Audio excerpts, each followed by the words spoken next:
42장 1절 내가 붙드는 나의 종 내 마음에 기뻐하는 자 곧 내가 택한 사람을 보라. 내가 나의 영을 그에게 주었은즉 그가 이방에 정의를 베풀리라.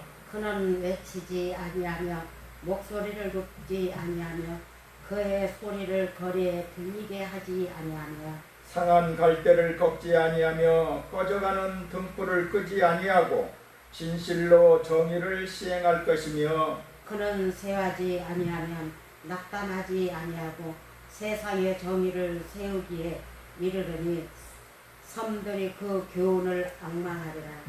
하늘을 창조하여 펴시고 땅과 그 소산을 내시며 땅 위의 백성에게 호흡을 주시며 땅에 행하는 자에게 영을 주시는 하나님 여호와께서 이같이 말씀하시되 나 여호와가 의로 너를 불렀은즉 내가 내 손을 잡아 너를 보호하며 너를 세워 백성의 언약과 이방의 빛이 되게 하리니 네가 눈먼 자들의 눈을 밝히며 갇힌 자를 감옥에서 이끌어내며 흑암에 앉은 자를 감방에서 나오게 하리라. 나는 여호와이니 이는 내 이름이라. 나는 내 영광을 다른 자에게 내 찬송을 우상에게 주지 아니하리라. 9절 다같이 보라 전에 예언한 일이 이미 이루어졌느니라. 이제 내가 새 일을 알리노라. 그 일이 시작되기 전이라도 너희에게 이르노라. 아멘. 오늘도 축복하는 시간을 갖기를 원합니다. 7월이 당신에게 최고의 달이 될 줄 믿습니다. 7월이 당신에게 최고의 달이 될 줄 믿습니다. 아멘. 아멘. 오늘 이사야 42장 1절에서 9절까지 너희는 세상의 빛이라는 제목으로 함께 은혜 받기를 원합니다. 오늘은 딱 2026년 절반이 지나고 이제 둘째 주일입니다. 하나님께서 상반기를 어떻게 이끌어 주셨는지 우리는 생각해 보면 참 감사합니다. 입으로 나올 수밖에 없는 그런 감사가 나오는 달입니다. 비가 오는 것을 우리는 생각해 보십시오. 지금 장마철이라고 생각하는데 계속해서 지금까지 비가 온다면은 우리가 습기가 차고 얼마나 햇볕을 못 보기 때문에 답답하겠어요. 짜증도 나겠고 여러 가지 우울한 일도 많이 생기게 되고 있는 것입니다. 그런데 오늘같이 이렇게 햇볕이 쨍쨍 내리쬐고 그동안 습기로 인하여 마음과 모든 것이 참 안 좋았을 때 햇볕을 받아서 식물들도 그렇고 우리도 그렇고 이렇게 밝은 날을 맞이하게 되니 얼마나 감사합니까? 비가 오는 것을 우리가 가끔 생각해 보면은 이 강과 바다로 흘러간 물은 햇볕을 받아 수증기로 증발을 합니다.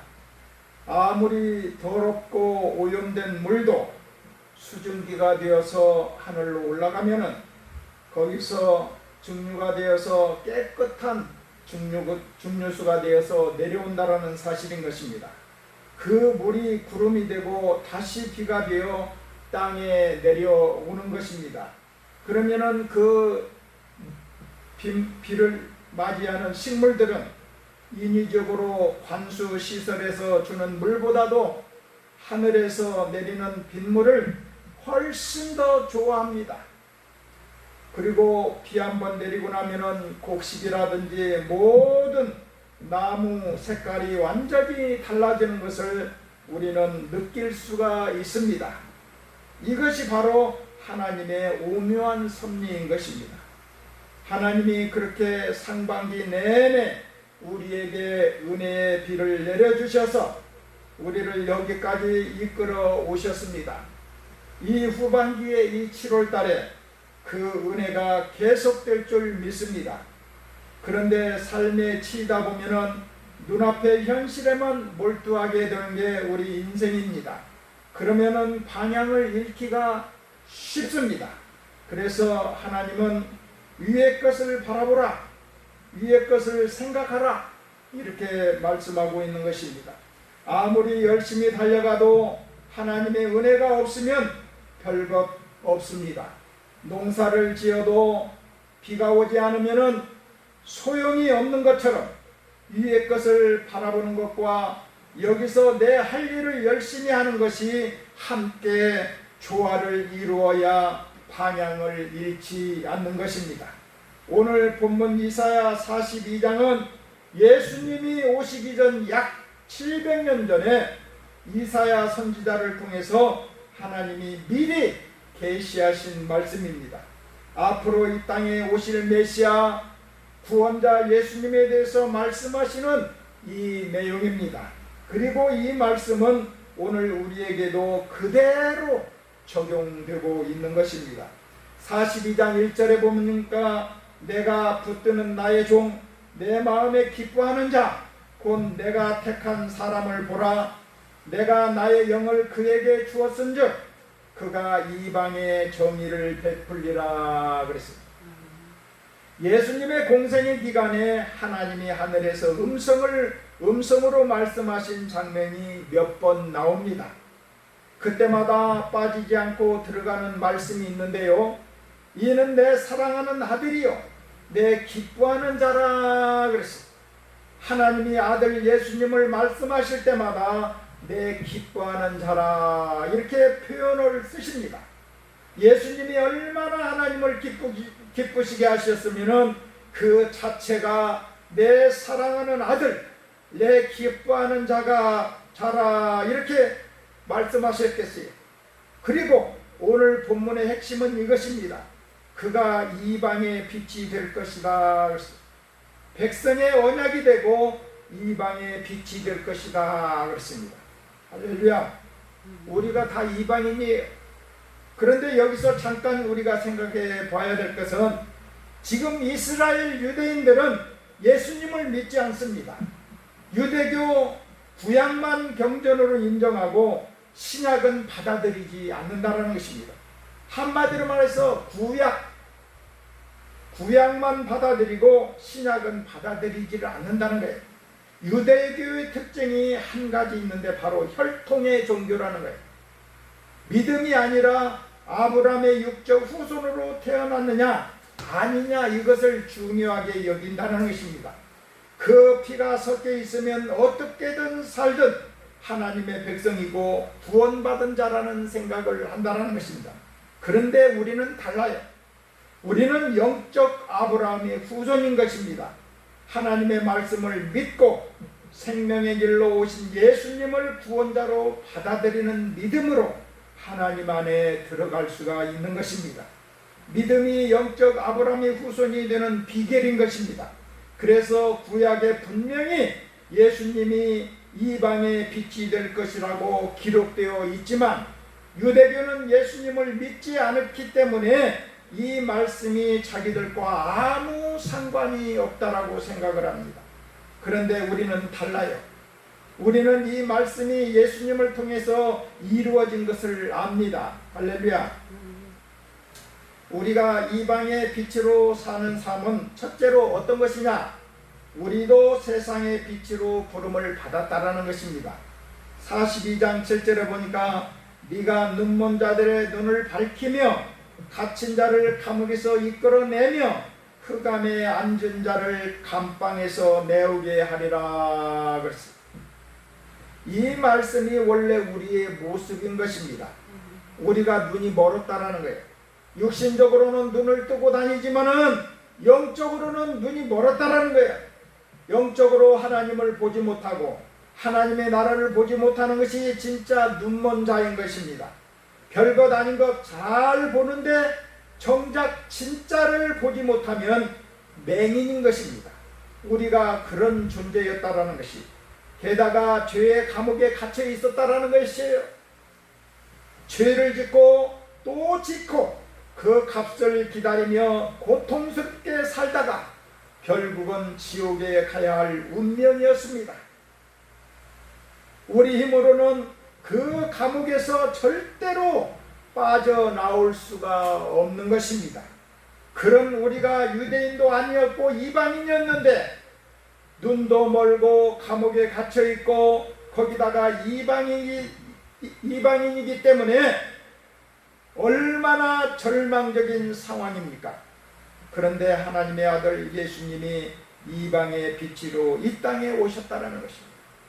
그 빛이 우리나라에도 흘러들어왔고 우리가 그 은혜를 받게 되었습니다. 놀라운 사실이 있습니다. 지금 전 세계 200여 개 나라 가운데 순수하게 다른 나라에서 선교사를 파송하는 숫자를 따지면 우리나라가 세계 최고 수준이라는 것입니다. 80년, 90년대에는 신학생의 절반 이상이 선교사 지망생이었습니다. 다른 종교의 탄압을 견디며 낯선 문화와 풍습 속에서 순수하게 복음을 전하는 선교사들이 그토록 많았던 것입니다. 참 감사한 일이죠. 물론 지금 그 열기가 많이 식었습니다. 코로나 팬데믹을 전후해서 교세가 약해지고 선교사 지망생들도 많이 줄었습니다. 심지어 신학교에 미달 사태까지 빚어지고 있습니다. 안타까운 현실이죠. 하지만 우리는 여기서 머물러야 합니다. 눈이 멀었던 우리에게 빛을 주신 예수님, 감옥에서 이끌어내신 예수님의 은혜를 기억하면 가만히 우리가 있을 수가 없는 것입니다. 예수님은 이 땅에 오셨을 때 나는 세상의 빛이라 그랬어요. 그리고 우리에게도 너희는 세상의 빛이라고 이렇게 말씀하셨어요. 우리가 스스로 빛을 내는 것이 아닙니다. 우리는 예수님의 빛을 받아서 반사해주는 반사체인 것입니다. 거울이 빛을 받으면 옆으로 환하게 비추는 것처럼 우리가 예수님을 빛을 받아 주변으로 비추는 것입니다. 이것이 우리의 사명인 것이, 우리가 이 사명을 잊어버리면 이 헛된 세상에 모든 것을 다 쏟아붓고 빈털터리로 천국에 가게 되는 것입니다. 마치 우리나라에 일하러 온 외국인 근로자가 5년 동안 돈 번 돈을 다 이 대한민국에서 써버리고 고국으로 돌아가는 것과 같다라는 것입니다. 돌아가면 다시 못 오는 것인데 5년 내내 죽도록 일하고 빈손으로 간다면 얼마나 후회스럽겠습니까? 우리 인생도 마찬가지예요. 천국 가는 날 후회하지 않으려면 지금 세상의 빛으로 살아야 될 줄 믿습니다. 둘째로 온유하고 겸손한 빛이어야 된다 그랬어요. 이사야 42장 2절에 보니까 그는 외치지 아니하며 목소리를 높이지 아니하며 그 소리를 거리에 들리게 하지 아니하며 그랬어요. 예수님이 어떤 분이신지 오늘 본문이 자세히 우리에게 보여주고 말씀하고 있는 것입니다. 우리가 세상의 빛으로 살려면 이방의 빛이신 예수님의 모습을 배워야 될 줄 믿습니다. 그 첫 번째가 뭐냐? 온유와 겸손이다 그랬어요. 사람을 움직이는 방법이 크게 세 가지가 있는데 첫째로 뭐냐? 두렵게 해서 움직이게 하는 것. 지금 정부와 똑같습니다. 두렵게 하고 무섭게 하고 방통망법을 제정해서 백성들을 꼼짝 못하게 만들고, 그리고 스마트폰을 개통하면은 얼굴 안면 인식을 이제 해야 그 스마트폰을 개통해야 된다라는 것. 이런 것들 두렵게 해서 움직이게 하는 것. 그리고 두 번째는 돈이나 이익을 움직이게 하는 것이라는 거예요. 돈을 주고 매수한다는 것입니다. 셋째는 뭐냐? 감동을 주어서 스스로 움직이게 하는 것입니다. 예수님은 세 번째 방법입니다. 인류를 구원하러 오셨는데 강제로 복종시키거나 독재자처럼 군림하지 않으셨어요. 온유하고 겸손하게 사람들의 마음을 사셨습니다. 그래서 사람들이 예수님 가까이 가고 싶어하고 따르고 싶어 했습니다. 우리도 마찬가지입니다. 우리가 괴팍하고 날카로우면 아무도 하나님께 오려하지 않습니다. 예수 믿는 사람이 저렇다면 나는 그 천국에 가고 싶지 않다. 여기서도 저 사람 때문에 힘든데 천국에 가서도 또 만나려고? 이런 말이 나오게 된다는 것입니다. 우리가 사람들의 마음을 살 수 있는 좋은 성품의 사람이 되어야 될 줄 믿습니다. 온유하고 겸손해야 빛이 듭니다. 빛이 날카롭고 찌르면 아무도 따라오지 않습니다. 세 번째로 사랑으로 품는 빛이어야 된다는 것입니다. 42장 3절에 보니까 상한 갈대를 꺾지 아니하며 꺼져가는 등불을 끄지 아니하고 진실로 정의를 시행할 것이며 그랬어요. 상한 갈대를 꺾지 않는다. 갈대가 중간이 부러져 있으면 보기에 좋지 않습니다. 차라리 잘라내고 곧은 것만 남겨야 할 것 같습니다. 꺼져가는 등불을 끄지 않는다. 심지가 다 타들어가면은 빛은 없고 연기만 나고 냄새만 나는 것입니다. 빨리 꺼야 할 것 같습니다. 그런데 예수님은 그 상한 갈대를 꺾지 아니하시고 꺼져가는 심지를 끄지 않으신다는 것입니다. 그렇게 상한 갈대와 같은 우리, 꺼져가는 그 등불과 같은 우리, 할렐루야, 그 상한 갈대가 나 자신이라는 것입니다. 내가 작은 실수를 하고 뭔가 잘못을 저질렀는데 하나님이 그 자리에서 바로 끊어버리신다면 우리는 어떻게 되겠습니까? 예수님은 자비로우신 분입니다. 한 사람 한 사람을 자기 목숨보다도 더 소중하게 여기시는 분이 바로 주님이신 줄 믿습니다. 상한 갈대에 부목을 대어 일으켜 세우시고 꺼져가는 심지에 다시 불을 붙이시는 분, 그것이 바로 사랑인 줄 믿습니다. 우리 주변을 한번 돌아보십시오. 저 사람은 왜 저렇게 이상하게 행동하나? 그러한 싶은 사람이 있을 것입니다. 도저히 이해가 안 되는 행동을 하는 사람도 있을 것입니다. 그런데 그 사람도 내면에 상처가 있어서 그런 것입니다. 겉으로 멀쩡해 보이는 사람이 오히려 더 깊은 상처를 안고 있는 경우가 많습니다. 자기 문제를 밖으로 드러내는 사람이 그나마 괜찮습니다. 결론은 모든 사람은 다 불쌍한 것입니다. 연민의 눈으로 우리는 바라봐야 될 줄 믿습니다. 우리가 이 세상을 떠나는 날 돌아보면서 정말 잘했다, 하나님 감사합니다, 할 수 있는 것이 무엇일까요? 돈을 많이 번 것일까요? 아니면은 재미있게 산 것일까요? 그때는 아무것도 아닙니다. 그때 남는 것은 오직 사랑으로 행한 것 뿐입니다. 저 사람을 조금 도와줬으니까 힘들 때 손 한번 잡아줬을지, 따뜻한 말 한마디 해줬었지, 사랑으로 행한 것만 우리에게 남는다는 것입니다. 고린도전서 13장의 말씀처럼 믿음, 소망, 사랑, 이 셋은 항상 있을 것인데 그 중에 제일은 사랑이라 그랬습니다.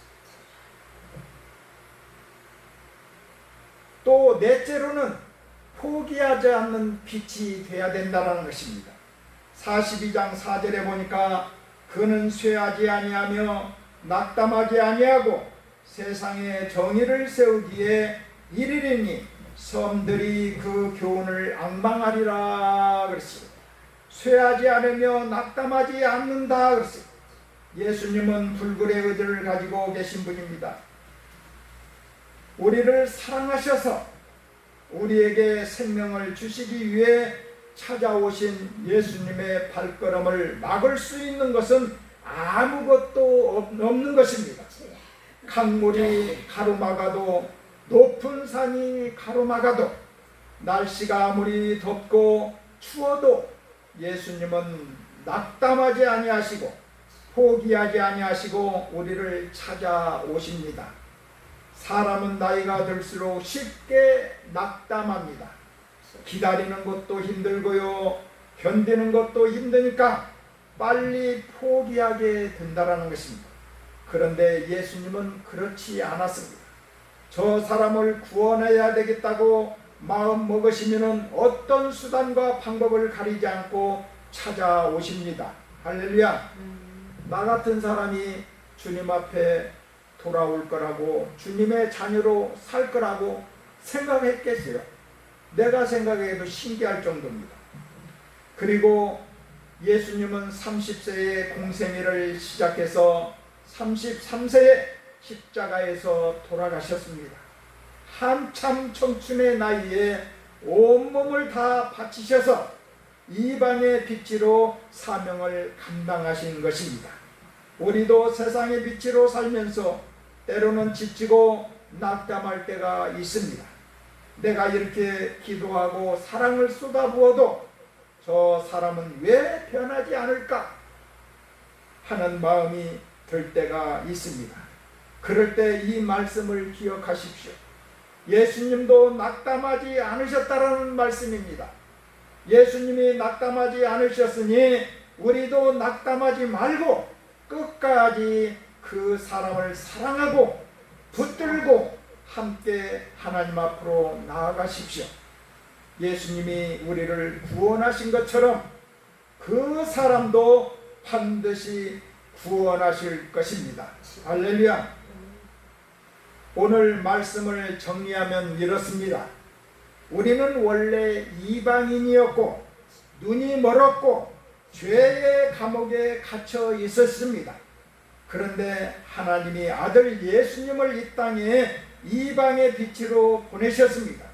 그 빛이 우리에게 흘러들어왔고 우리가 그 은혜를 받아 눈이 뜨이고 감옥에서 나왔습니다. 그 은혜가 너무 감사해서 이제 우리도 세상의 빛으로 살아야 된다는 것입니다. 예수님이 먼저 세상에 빛이셨고 우리는 그 빛을 받아서 반사하는 거울인 것입니다. 어떻게 살아야 세상의 빛이 됩니까? 첫째로 온유하고 겸손해야 된다는 것이, 강요하거나 무섭게 해서가 아니라 우리의 성품과 삶으로 사람들의 마음을 살 수 있어야 되는 것입니다. 둘째로 사랑으로 품어야 된다는 것이, 상한 갈대를 꺾지 아니하시고 꺼져가는 심지를 끄지 아니하신 예수님처럼 우리 주변의 불쌍한 사람들을 연민으로 바라보고 사랑으로 품어야 될 줄 믿습니다. 셋째로 포기하지 말아야 된다는 것입니다. 낙담하지 않으신 예수님처럼 아무리 더디고 힘들어 보여도 끝까지 그 사람을 사랑하고 하나님 앞으로 이끌어야 되는 것입니다. 우리가 이렇게 살아갈 때 많은 사람이 우리를 통해 예수님을 보게 됩니다. 그리고 생명의 자리로, 복된 자리로 돌아오게 되는 것입니다. 천국 가는 그날 하나님 감사합니다. 세상의 빛으로 살게 해주셔서 감사합니다. 고백할 수 있는 저와 여러분들이 다 되시기를 주님의 이름으로 축원드립니다. 후반기 이제 둘째 주일 우리 모두 다시 한번 세상의 빛으로 살겠다라는 결심을 새롭게 하시기를 바랍니다. 예수님이 이방의 빛으로 우리에게 오셨듯이 우리도 우리 곁에 누군가에게 그 빛을 비추는 삶이 되시기를 주님의 이름으로 축원드리옵나이다. 아멘. 기도하시겠습니다. 하나님 아버지, 참으로 감사합니다. 우리가 이방인이었을 때 하나님께서 아들 예수님을 이방의 빛으로 보내주셨고 우리가 그 빛의 혜택을 받은 수혜자가 되었습니다. 감사합니다. 이제 예수님이 세상의 빛이신 것처럼 우리도 이 세상의 빛으로 부름받아 싸우니 예수님처럼 온유하고 겸손하며 사랑과 자비의 사람이 되게 하시고 결코 포기하지 않고 끝까지 이 사명에 충성하는 빛의 일꾼이 되게 하여 주시옵소서. 많은 사람이 우리를 통해서 예수님을 보게 하시고 하나님께로 생명의 자리로, 복된 자리로 돌아오게 하여 주시옵소서. 오늘도 주님 앞에 귀한 물질을 드립니다. 드린 손길 위에 부족함이 없게 하여 주시고 채워 주시옵소서. 하나님 아버지 감사합니다. 찬양과 영광을 받아 주시옵소서. 오늘도 주신 은혜 감사를 드리며 예수 그리스도의 이름으로 기도드리옵나이다. 아멘.